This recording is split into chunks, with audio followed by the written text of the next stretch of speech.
Hello and welcome back to another dashing episode of Jorgy'S Stripping the Dipping. And this is your unusual out of the blue moon host, Jorgy herself. Unfortunately, today Denzel and F1 Black is not available, so here I am with you. So today we have a founder, a creator, writer, and a consultant all together at one person. So please let me warmly welcome Colin Johnston. How are you, Colin? Hey, yes, I'm great. I'm great, Georgie. How are you?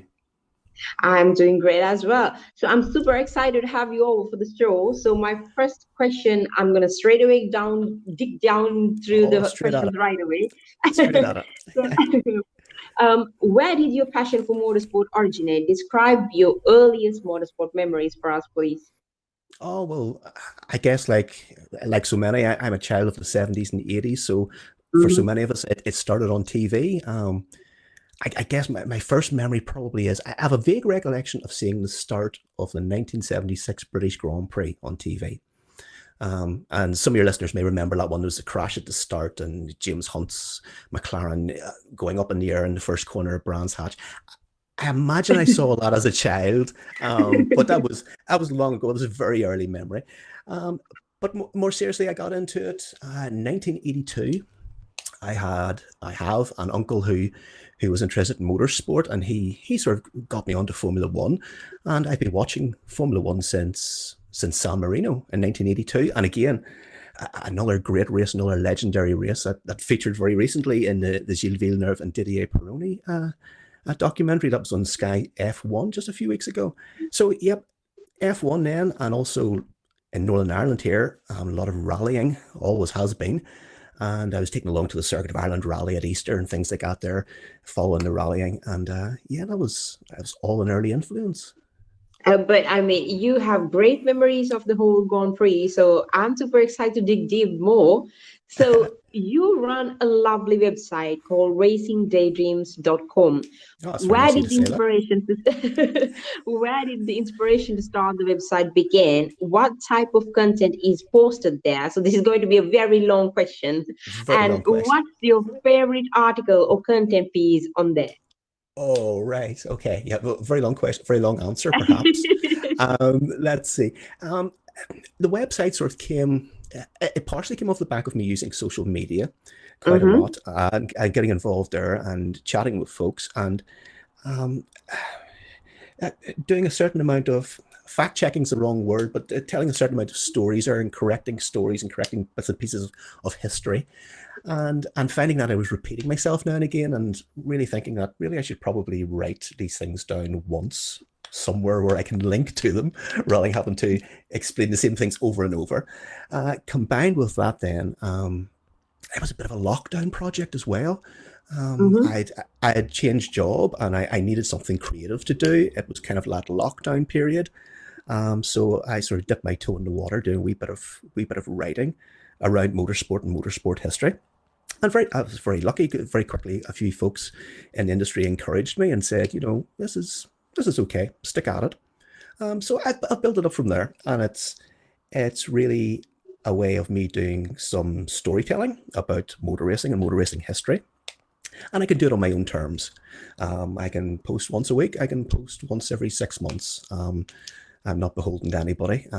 So there's a collection of stories and features there, short pieces perhaps about me visiting various motor racing sites and my thoughts, um, historical pieces, a couple of myth busting pieces.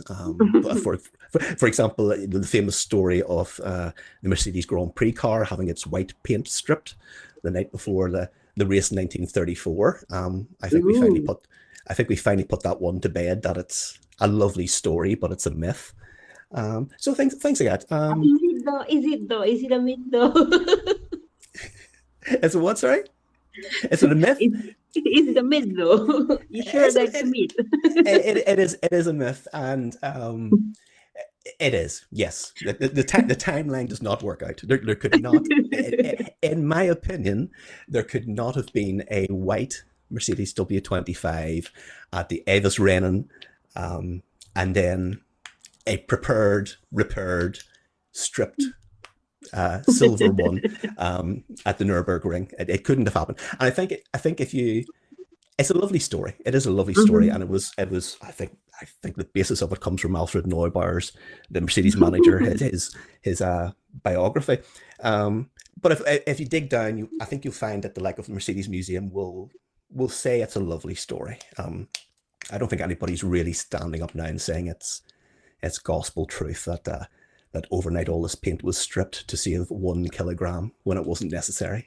So, but lovely story, and motorsport's full of lovely stories, and they're great. And whether they're overblown or tall tales, sometimes it's a lovely way to engage people with the sport, and that's what I found.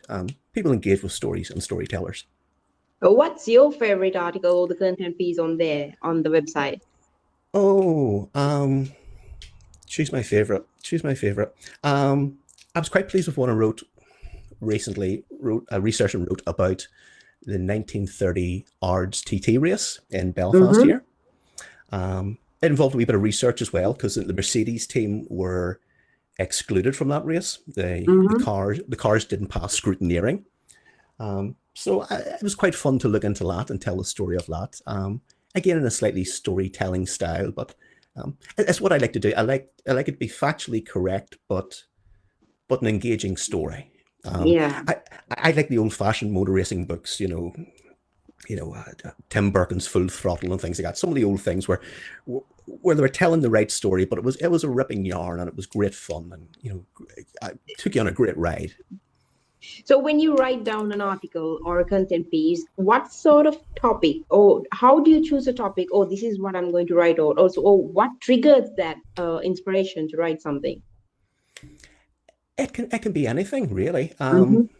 It can be something where perhaps somebody has said something on social media and has triggered a thought, be that sort of me wanting to say, oh yes, that's a very good point, and expand on it, or do the opposite and go, eek, maybe not quite right. But the inspiration comes from lots of different places, and I'm very lucky because I'm not writing for somebody else at this time. So I've no deadlines, and I've no editor hanging over me, and nobody waiting for copy. So yes, it can be a race or an event that's really spoken to me, and I want to look into it further. Or it can be even physically visiting locations. Last summer, I've been looking a lot at the 1903 motor racing season recently. Obviously, it's 120 years, the anniversary. So last summer, I went down to Southern Ireland and visited the site of the Gordon Bennett Trophy race down there. And again, just from walking the roads and tracing the circuit, squaring off the old photographs to the locations today, and just being still and quiet enough and just thinking about things, you can quite often get quite often find something to say. And again, following on from that, I'm just back from a holiday in Nice in the south of France. And again, I took the opportunity while I was there to look at the motor racing that happened there 120 years and 1 week ago. Wow, that is amazing. So you have a lot of knowledge regarding the Grand Prix. So let me ask you this question. This is actually regarding the racing legends. There are many racing legends that have unfortunately gone before their time, like Aryton Senna, Colin McRae, Giles Villeneuve, and Jochen Rindt. But who would say is the most underrated driver that died before they achieved success? There were so many, of course, and particularly going back over the years, there were so many. And I suppose everybody reaches for, it's a rather obvious name, Stefan Bellof, who was so outstanding in the sports cars, and we never got to see his full potential in Formula One. But perhaps, let me see, given I'm sort of history guy, let's go maybe a slightly different route, maybe somebody that your listeners haven't heard of. And again, a local connection to me in Northern Ireland here is there was a racing driver called Hugh Hamilton in the 1930s.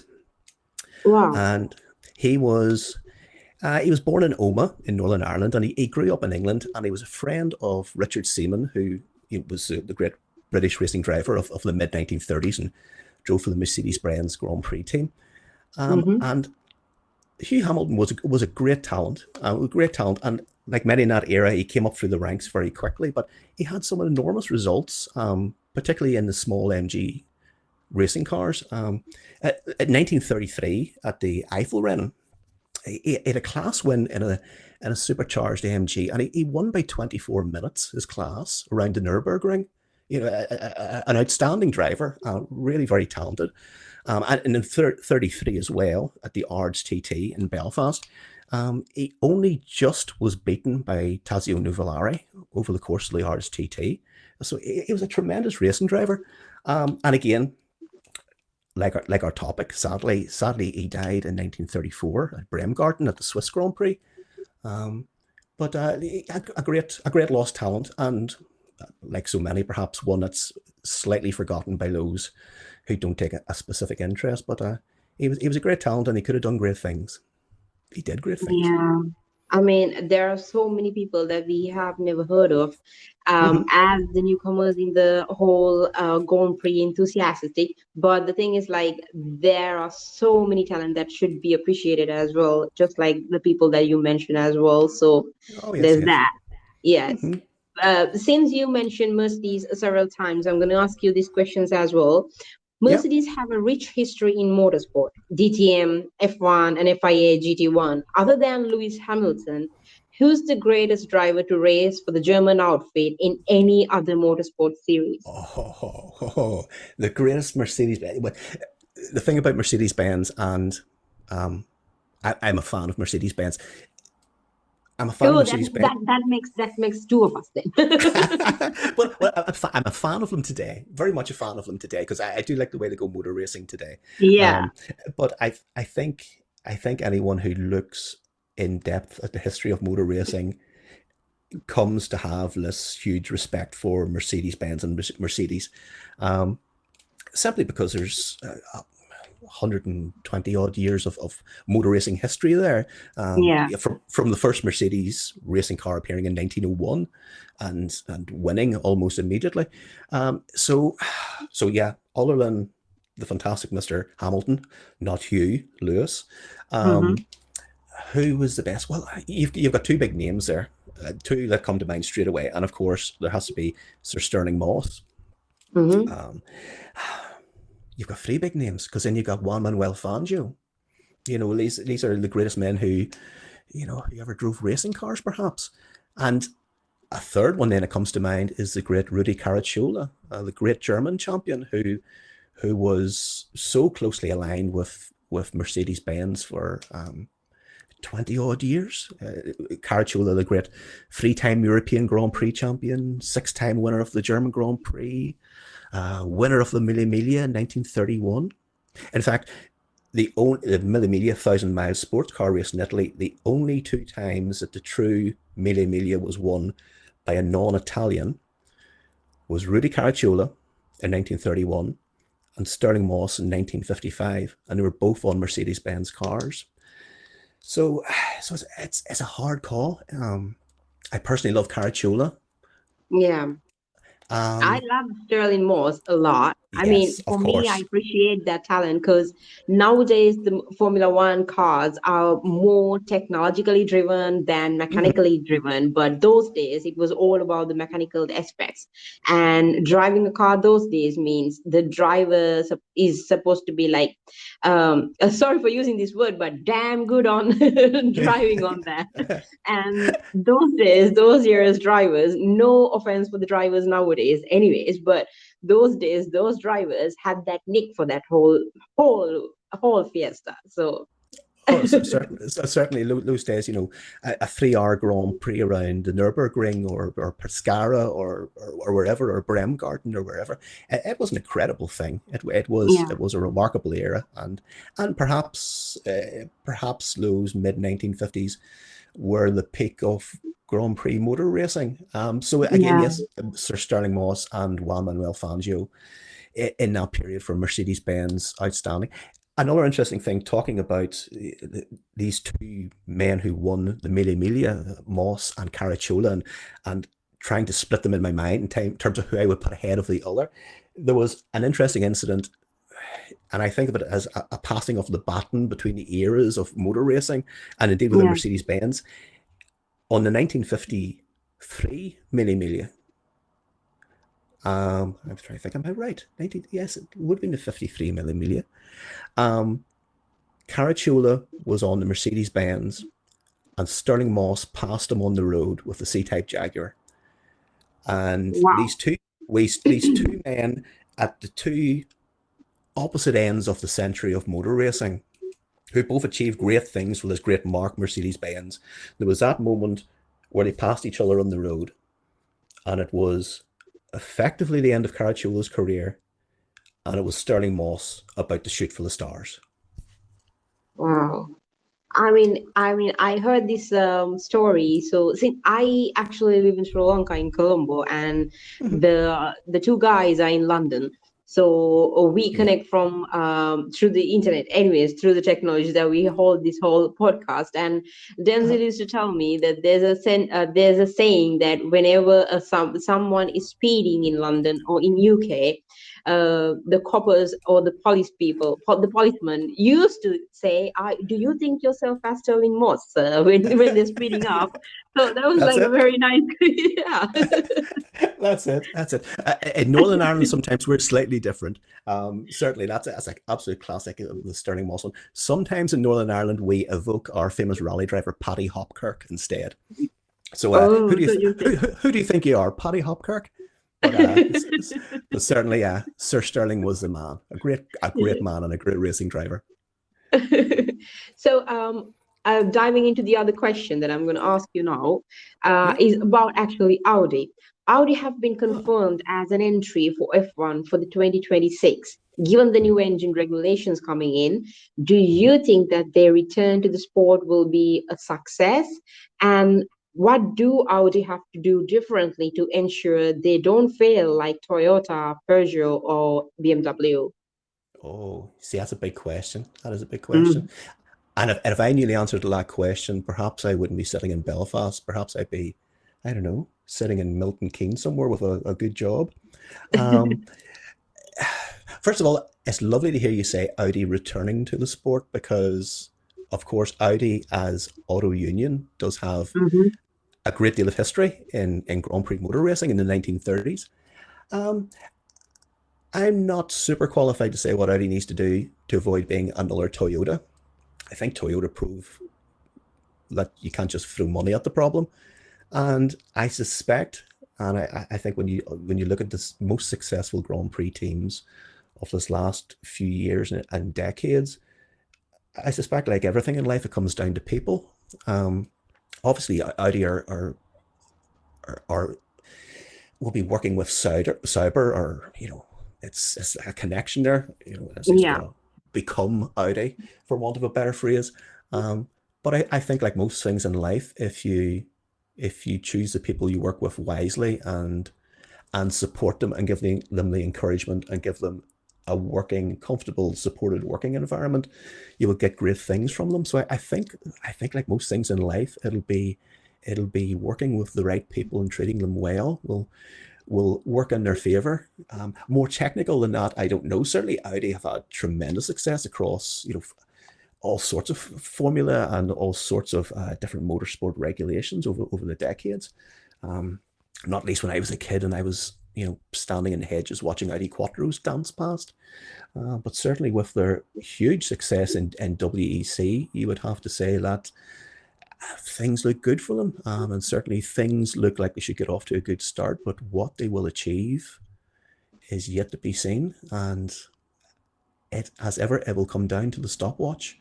And I just hope they don't set themselves any too overly grand targets and realize that it's a long road. But I'm sure they do. They're very intelligent people, very smart people, I'm sure, behind that operation. And it'll be fascinating to see. It will be really interesting to see a huge manufacturer like that there and another great brand coming into Formula One. And from a heritage point of view, with that history with Auto Union in the 1930s, they have so much history and heritage to play with that they can really have a lot of fun pushing their brand in Formula One when they do arrive in 26. So diving into another question, this is going to be a very fun question that I'm going to ask you since I've been asking Okay. you very stressful questions all the too time. serious so far. Let's Too let, serious, re, too serious. read the room, So, Colin. Like what? So this is actually the taxi dinner avoid question, but in the historical version. So if you have to choose three drivers, one is to drive you as a taxi driver, and one is to have dinner with you, and another one that you would avoid at any cost. Whom would you pick? Three drivers throughout history. Yep. Yep. Taxi driver, taxi driver, taxi driver. Give me Nicky Lauda as the taxi driver. Ooh, Give me what's the reason behind it? Nicky Lauda, and let's take the long way around. I would I would give nothing more to sit in the back of a taxi and have Nicky Lauda drive me around, and I would pick his brains and listen to his wisdom and just be utterly delighted to meet my childhood hero. So, Mhm. taxi driver, Nicky Lauda, take the long way around. Suits me just fine. Dinner, dinner, dinner. I'll pick for dinner Alfred Neubar, who was the Mercedes-Benz Grand Prix manager in the Mhm. 1930s and 1950s. But prior to that, he was a racing driver as well. He drove for Austro Daimler and then Mercedes in the 1920s. So he does count as a driver, I think, um, because he was such a larger than life character. Um, and I would imagine we'd have tremendous fun. I would imagine we'd open a few bottles and put the world to right. And Herr Neubauer could tell his tall tales, and I could tell him that he was talking nonsense, and then we could both have a laugh about it afterwards. So who would you avoid though? Who would I avoid? Who would I avoid? Oh, I know who I want to say who I would avoid, but I probably shouldn't say it. Um, um, Come on, uh, come on, let it out, let it out. I would cross the street to avoid Christian Horner, I think. But but that's probably maybe slightly too brutal. But I suppose it's a brutal question. Is it who would I avoid out of racing drivers? Uh, but I wouldn't really avoid anybody. I don't think people are interesting, and that's what I find in looking at the history and doing all this here. It all comes down to people, and stories Hmm. are about people, and motor racing is about people. So everyone's interesting, and even if someone is, uh, for want of a better phrase, a pain in the arse, it's always worth meeting them and shaking their hand and hearing what they've got to say. So maybe I wouldn't avoid Christian after all. Maybe he's an all right bloke. Maybe we haven't asked the right question from him. Well, that's it. That's it. uh, So, if you get a chance to relive a race, mhm. you need to pick a classic race to relive. So, what race Oh, would you go back to be a part of? see, this is a tricky one Mm, because again, there's so many eras and there's so many people you would want to see. I know. And and well, recently I've been spending a lot of time looking at the ARDS TT sports car race that happened here in Northern Ireland, the international sports car race that was huge here in the late 1920s and the 1930s. And I was involved in making a TV documentary about that. So perhaps to 1929 to be like I was a kid watching the rally cars in 1982. Perhaps it would be lovely to be standing at a hedge in 1929 and watching Rudy Caracciola in the great white Mercedes racing through Newton Ards and racing through Cumber. That would be lovely. But then I think, well, if it's anywhere and you give me the time machine, maybe I should go. Maybe I should go somewhere. Maybe I should go to Pescara, to the Capo Cherbo. Maybe I should lie up in the hills with a fiasco of wine and listen to the racing cars coming round the mountains.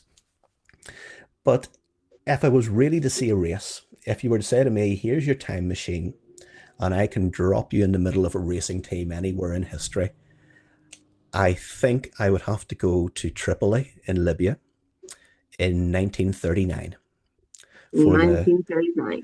1939 for the Tripoli Grand Prix in 1939, which I was going to tell you about it. How long have you got?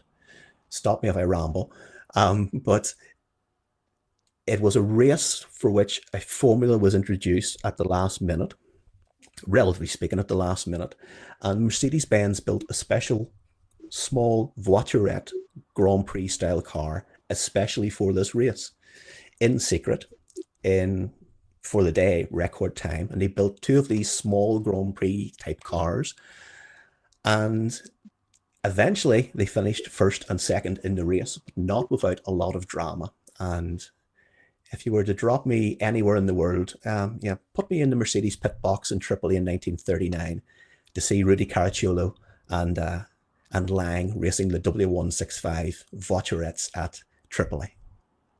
Well, I hope Elon Musk finds a way for us to get a time machine so that we can actually go and check it out. Would you trust an Elon Musk time machine? Not really. You might have to pay $8 a month to get back. We might have to test it like 1,000 times, and still we won't be believing that it's going to work out. So my next question. Where do you see the future of motor racing? Could we see the return of bigger displacement engines in series like F1, but with biosustainable fuels? So many series have come and gone, like the change to DTM, the removal of GTE class from WEC championships, etc., etc. It's been great this last few years because motor racing has gone in so many different directions, and I think its future is very bright. I'm the history guy, for want of a better phrase, and I really enjoy Formula One. I also really enjoy Formula E, and I have done right from the get-go. I think it's tremendous racing, and I like the technology, and I like the people involved. As a series, perhaps they're not always, perhaps they don't always do things as well as they should. I think, perhaps I feel sometimes they could be better organized, better promoted, whatever. But I think Formula E is tremendous. So I'm not. While I love all the old things, I'm not a dyed-in-the-wool, straight down the line petrol head. I enjoy racing of all sorts. But I think as personal mobility, which was probably what we'll look towards rather than saying I own a car in the future, as that moves away perhaps from the ownership model that we have been used to as car owners, perhaps motor racing will move slightly away from being so tied closely to justifying itself by saying it has to have a road relevance. Perhaps racing can become racing for its own sake. I don't know, maybe it's a clunky analogy, but 125 years later, we still have horse racing, and we don't go to the shops on a horse anymore. So there's still I can envision the internal combustion engine in some sort of sustainable fuel continuing to power racing cars well into the future, and more importantly, I think for our heritage, the remarkable heritage of motor racing over this last 120 odd years, sustainable fuels will hopefully allow thousands of remarkable machines to continue to be raced and demonstrated for decades to come. But it's very hard to know. I could see Formula One going back to internal combustion engine alone, but it depends what the manufacturers want to do. It always comes down to who's going to pay for it. Yeah. And it all comes down for the money that they're going to spend. Yeah, and that's it. And it's the bucks that make motor racing happen certainly at an international level.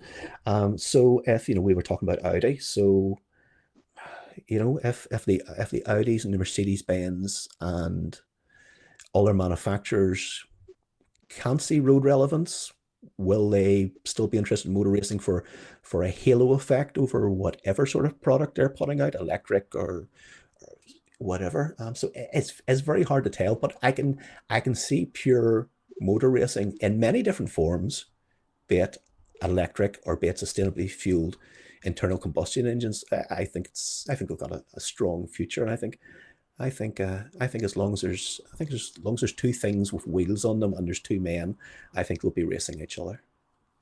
But if I change this question and ask you like a question like that, so this is all about the technology. But do you see a difference? Drastically a difference between those eras and nowadays in Formula One? do you see a lack of value, or if you do you see like the nourishment that it used to have has gone down, or do you see that it has increased? It's very tricky to answer that because I can end up sounding like an old man shouting at the clouds. Um, and I'm 50 years old now, and Formula One says I'm not their demographic anymore. Yeah. Even though I followed it for 40 years, but they say I'm not my demographic. I don't think they're right about that because one look at the advertisers on Sky F1, Yeah. they're trying to sell me pensions and life insurance and all sorts of things. So I don't quite believe that the demographic is perhaps as young as what they say. So I can say that it feels I could say that it feels more shallow. I could say that it feels more contrived in some ways. Hmm. But then people just say, "Shut up, old man." So maybe it's moved on, and it's not what it was when I started enjoying it in the 1980s. But then nothing's the same as what it was in the 1980s. And the Yeah. beauty of our sport is that I can watch Australian Grand Prix last weekend and shout at the TV at the absolute nonsense that is going on. But Yeah. thanks to modern technology, I can you know kick the TV, turn the computer on, and watch a race from 40 years ago on YouTube. So Yeah. we Just have cover our that options. time. Yes, so yes, I can end up just sounding like, yes, like an old buffoon, but really, Drive to Survive has brought a lot of people into the sport, which is fantastic. Anything that gets people watching motor racing for the first time is brilliant, absolutely brilliant. But I can't watch it. Yeah. The new series comes out and I watch the first two episodes and then I think life's too short. Um, so that's another topic. I think motorsport documentaries. I think the motorsport documentaries that I grew up with were fantastic, and it had depth and it had real information, and have stood the test of time and stood renewed viewing. And I'm concerned that we're not perhaps leaving a good historical record of our Yeah. times if in 40 years time Drive to Survive is what people decide to use as a template for discussing Yes. the 2022 season. It will be a very poor historical record. um, Yes. but the sport is what it is. It keeps changing for better and for worse. Yeah. um, and when you think they're getting their act together, there's a shambles like last weekend in Australia. But it keeps going, and it's been through worse. From the first Grand Prix, um, you know, it's been ups and downs, and Formula have risen and fall, and there's been bumps along the road. But there will always be motor racing, and there will always be a new generation discovering it for the first time and being absolutely gobsmacked by it and adoring it, and they won't care what an old bloke like me thinks about it. But the thing is like that's where the knowledge is. So we need to Mm, listen to those and take that knowledge, because for us, when we start watching, we don't have that knowledge that you have. So listening to you all and the stories that you guys say, so I've had so many guests come over and mhm. them sharing all their memories of the younger day, memories of the motorsport that they have and all that. So Yes. when I think back and when I listen to those stories, I'm like thinking, so that's why I asked that question, because for me, what I feel is like we lack that value, we lack that nourishment, we lack that excitement that you guys used to have, that love towards the sport, that dedication that you have, that devotion. It's another level that you have, but we don't have that sense. Like we lack that because we don't feel it from the sport. Yeah, But well, you used to feel that from the sport. So I think we lack in that part. I think you're right, but I think it comes back to as well. when I was young, when I was a kid, when I was 35, 40 years ago, when I was getting into Formula One properly, Hmm. you had to seek it out. Now, it's a double edged sword because it was available on TV free of charge for a start. So you could discover it. Yeah. You could turn on one of your 3 or 4 TV channels that you'd got on a Sunday afternoon, and you could just happen upon a Grand Prix, and they might show an hour of it in the middle of the sports program, or you might stumble upon a highlight show free to air a Sunday evening, and you could find it. You could stumble upon it, and you could look at it, and you could look at this scene of Italy, which or Japan, literally the other side of the world, and you could look at it with all these amazing colors and all this hubbub of excitement and sponsors and glamorous people and noise, and you could say, "What the hell is this?" And it would be amazing, and you would look at it, and the program would finish, and that would be it. You when's the next one? Who are these people? What's that yellow car? What's that red car? Where was that place they were at? And there was no Google. There wasn't all the teams on Twitter telling you immediately exactly what had happened, and showing you photographs of their drivers, drinking juice in the garage. Hmm. You had to find it for yourself, and you had to go to the shop and find a magazine about it, which you probably couldn't afford. You sit and flick through it when nobody was looking, and then 2 weeks later, if you were lucky and you got your timing right and you noticed it in the TV guide, there it was again. And I think from having to absorb it in snippets like that, and the effect it had on you, and then you had time to think about it. Today, everything, and like, I love social media, and it's been so good to me, but it's a constant bombardment of new information. Where then you watched a race, you watched a part of a race or highlights of a race, and you had 2 weeks to think about it, and that's all there was to it, and that was Formula One. And if you were lucky, you got to see a copy of Autosport, or you got a Yeah. hand-me-down copy of Grand Prix International or something to learn a little bit more. So it was hard earned, and I'm not saying that's better, because today it's fantastic. The accessibility to information, and just media everywhere bombarding, and you can find anything out. But I think the people who stuck with it back then, I think developed. I've developed a real love of it. I think because it was necessary to stick with it. Stick with it wasn't easy always, Yeah. as wonderful as it was. So I think there was a depth of feeling for the sport, and I think I was probably the same right through the 70s, 60s, 50s, and beyond.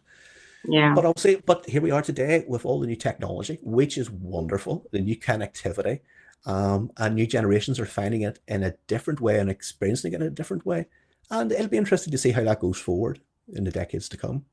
Yeah. So do you have any thoughts on the new F1 season, 2023 so far? Like, what's missing from the season compared to the other amazing seasons in the past?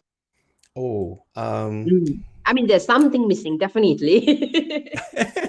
well, I was going to say, first of all, the competition, because Red Bull are that step ahead for whatever reason. Yes, it is so boring. Oh my God. We But already know when the Red Bull comes in yes, front, it's like, okay, that's 1-2, never mind. It's like, oh my God. but is it boring? Now, I'm here to tell you we're talking about the good old days, and you know, these are the good old days right now. These are the good old days. Um, Red Bull are maybe winning relatively easy. And who knows, maybe they're sandbagging ever so slightly. Maybe they aren't just quite pushing yet because they're afraid of maybe a wee regulation tweak to rein them in. So maybe they're keeping a little bit in their pocket just yet. Having said that, when I was a kid and I was loving Nelson Piquet and the Brabham winning in 1983, Mhm. he he was winning by a minute. You, you know, um, and I love the history. Yeah. but it's important not to always have your rose tinted glasses on when you look back at it. So, Yeah. you look back and you think maybe it was a swashbuckling wheel to wheel battle over 3 hours. Quite often it was spaced out and the winner was a mile away. So 2023, we do. Red Bull are in the pound seat at the minute. No doubt about that. But it's not all doom and gloom. It has been fantastic to see what Aston Martin has done from the get go. Aston have That's a been in. crazy improvement. That's a crazy improvement when it comes to Aston Martin. But I mean, Yeah. I would love that competition. I would love to see some competition rather than a boring race. But you Mm-hmm. know what my brother says? Whenever I say, "Oh my God, this race is so boring," he always tells me, "So imagine Mercedes winning for strike. This is how the rest of the people were feeling. So you can't complain." That's it, and that's motor racing, and it can't always be, yeah, it can't always be nose to tail for 170 miles. It can't be like that, and sometimes they play out the cliche of a chess match, and sometimes just somebody runs and hides, and it's over after 30 minutes, effectively. But I think this season, I think performances within reason will wax and wane a bit. I think Mercedes will. I think I think we'll see great strides from Mercedes through the course of the year, and it will be very interesting how that plays out. And of course, we're as ever, it'll be a development race, and how the teams choose to spend the resources that are available to them through the course of the season, and we'll see what happens. And as ever, there's stories up and down the grid. You know, Yeah. Red Bull, even if Red Bull runs and hides for the rest of the season, there'll be many fascinating stories right throughout the grid and right throughout the season, and there'll be lots for us to enjoy and pick over. I've no doubt about that. There, I'm sure we'll enjoy it. So for me personally, I know the 2021 was a bizarre ending for the whole Mm-hmm. season, but Mm-hmm. when it comes to competition, I loved that season because that season, the competitiveness that they had, it was amazing. You never know when you watch the race who's going to win and who's going to come behind and what is happening. Like you can't predict at Yes. all. So Yep. you love that. So I Oh don't yes, know. I mean, fantastic. yeah, I the result was bizarre, but still, that season was the The best season out of all these few years. bizarre is one word to use for the conclusion to 2021. There are lots of words that you could use about the conclusion of 2021. Um, uh, Lots of words that you could use that wouldn't be appropriate for this podcast, perhaps. But uh, certainly the season was outstanding that year, and certainly the level of competition was, and the level of pressure that rose and rose through the season. Um, Perhaps the pressure was always going to blow somehow at the end of it, but nobody quite expected a rule bending conclusion to it. None of us saw that coming, but Oh, yeah, this was but never. Yes, this was like not even Ben Han saw that was coming. no, but you get seasons like that, and you get seasons that are not like that, Yeah. in terms of competitiveness, and you hold on to the memory. You always find the stories that you enjoy through the year. You always learn more, and you always look forward. And yeah, motor racing continues, and there's always new faces and new stories. And I reckon as long as you don't forget the old ones, it's all good. Okay, so ask you the last question. I Uh-huh. have this question to ask you. So we ask this question from every single guest who comes over to the Okay. pod, and even Mario Andretti had to answer this. Oh, oh, oh, Imagine now I'm that. worried. Me Now asking I'm Mario worried. Andretti that question. Oh, okay, So, now I'm worried. are you ready for this? I don't think so, but go ahead. Pineapple on pizza, yay or nay? Ah, dear. Oh, dear. Your listeners are going to hate Imagine it. me asking an Italian. Pineapple Y- on pizza. your listeners are going to hate me, but I like pineapple on pizza. Yes, me too. Oh, dear. What did Mario say? Was Mario Oh, he horrified? Was laughed at it. So he laughed at it and then he said, no, never. Oh, it's an effrontery to his Italian tradition. I'm surprised he didn't cut the interview short. But you know what? So Mhm. since like as I said, we've been asking this question from every single guest. Yeah. So Amanda Music, when she came over, she said she loved pineapple on pizza, and then she asked us whether we have tried pineapple on a hot dog. Oh. Yeah. Oh. So Now, in US they get pineapples on hot dog. now, dare I say it? That sounds like something you might try after you've had too many beers. Uh-huh. And then the well, I mean, the controversial answer that we got was from Ben Hmm. Hunt. When he came Okay. over, he said whether we have tried banana on pizza. And then he Oh said, no. I know that it feels very like yucky when we hear it, but apparently it tasted good. No, no, no, no. I'm not gonna try that. I That's am a never step. gonna try that. That's a step too far. That's Yeah, I'm not going to try that. Hell no. But so that's Team Pineapple, one more, and then yep. F1 Black Tick. and Denzel is zero again. Good stuff.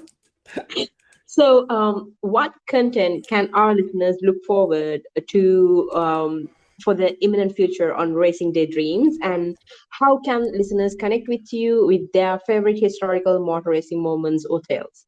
All right, okay. There will be more stories, most definitely, on racingdaydreams.com. Mhm. Um, as ever, inspiration will strike. As I say, I'm just back from a trip to Nice in the south of France, where I've been looking at the races around Nice Week in 1903, and about the Mercedes team down there during that week's racing 120 years ago. So there will no doubt be stories from that. Um, Stories telling history and perhaps a few wee tales from the road and snooping about and things that I found when I was looking for the old circuit. I also plan to write something more. I've already written a few pieces about the Ards TT sports car race, but off the back of the TV documentary, the BBC TV documentary I was involved with about the Ards TT, I intend to write some more about that as well.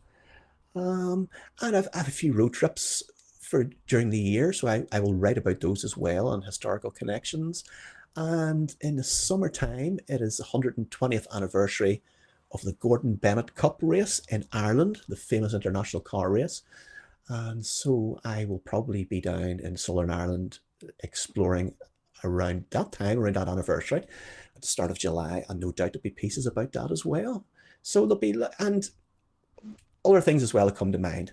Quirky things, pieces of history, cool photographs that I've found. Oh, cool film that I found as well. I bought some footage of a sports car race a few weeks back, so we're investigating as to what exactly that is. So we might be doing something with that as well. So, yeah, so lots of things to come. Best way to keep in touch, best way to see what's happening would probably be to follow me on Twitter. On Twitter, I'm at CJ Grand Prix. So you can connect with me there and tell me if you loved or hated this podcast for a start. And if you chat away, talk about motor racing, chew the fat, talk about history, ask me stuff. Tell me you like the website, tell me you hate the website, tell me what you want to see on the website. Yep, that's all good. Yeah, And we anytime. hope to have you back again on an episode and definitely on a YouTube live. Yes, Denzel will Oh, definitely love you. anytime, no problem. It's been great fun. Anytime at all, give me a shout. I'm pretty sure that both the boys will be loved to have you back again because more than that, they have the whole knowledge about the whole history of Grand Prix and they will enjoy every bit of things that they're going to talk with you. So I hope that you will come back with us, join back with us for a YouTube live show and another episode with the guys so that you guys can have a, guys to guy can have a Sounds good. whole chat about the whole Grand Prix. So thank you so much for joining us today. Thank you. Thank you for your time. Well, thanks for everybody who listened. So that's it for our episode on George Stripping Dipping. I hope you guys have a very great, perfect day if you're listening to this during the daytime or at the gym session. And if it's night, then have a good night and I'll see you on the next one. Bye bye.